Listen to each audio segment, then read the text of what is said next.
नमस्कार जय जगन्नाथ सांग मैंने मुझे आपण मनकर श्रीमती मयूरभंज ब्लॉगर। तो आज दिन सारा मु कौन कौन कली चलते आपण सेयार करुँची। सका उठी गाधुआगुधी कर पूजापूजी कम सब सारी सारी से क्लिप गुड़िक आपण सेयार करना। तो ये भात बसई तो चलतु मुझे कौन तरकारी करुँची आपण सेयार करी। भातटी हो नाला से मुझे बाहर कम गुड़ाक करदी और देखु के गरम झाड़ केते मात्रा बोहुची। मुझे टे इलेक्ट्रोल पानी कर पीऊली।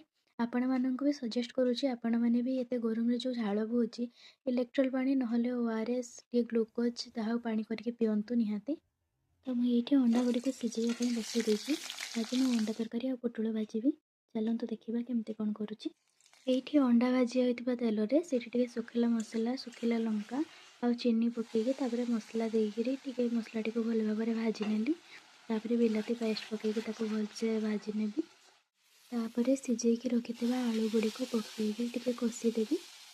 आलू गुड़ी को भल भाव में कषी गलापर पानी दे दी फुटाइवाई। तापर अंडा गुड़ी को पकई दूची टी फुटिला आम अंडा तरकारी रेडी। मो हजबैंड ऑफिस रु आसी पहुँची जाते से फ्रेश होगा भितर भात बाढ़ी नहीं।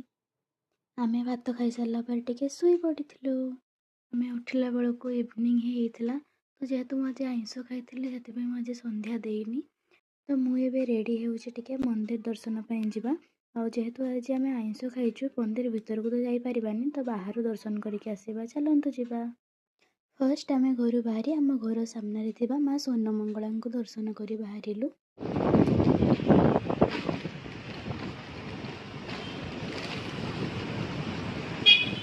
एबे आसी आम बालेश्वर गोली पाखे पहुँची जाइलु।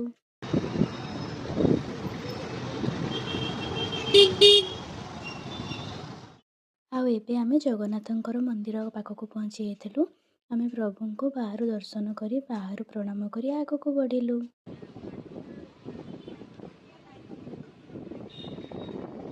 तो ये देखु रथ यात्रा रथ प्रस्तुति स्टार्ट हो गलानी।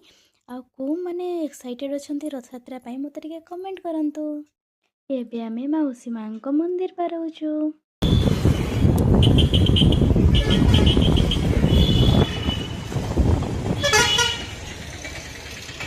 एबे आमे आसिकी माँ अंबिका मंदिर पहुँची जाइलु।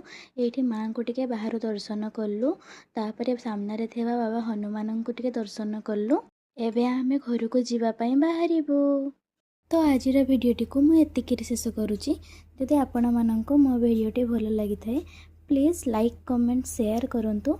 आ मो चैनल को निहाती सब्सक्राइब करंतु। पुणी देखा नेक्स्ट ब्लॉग रे। जय जगन्नाथ।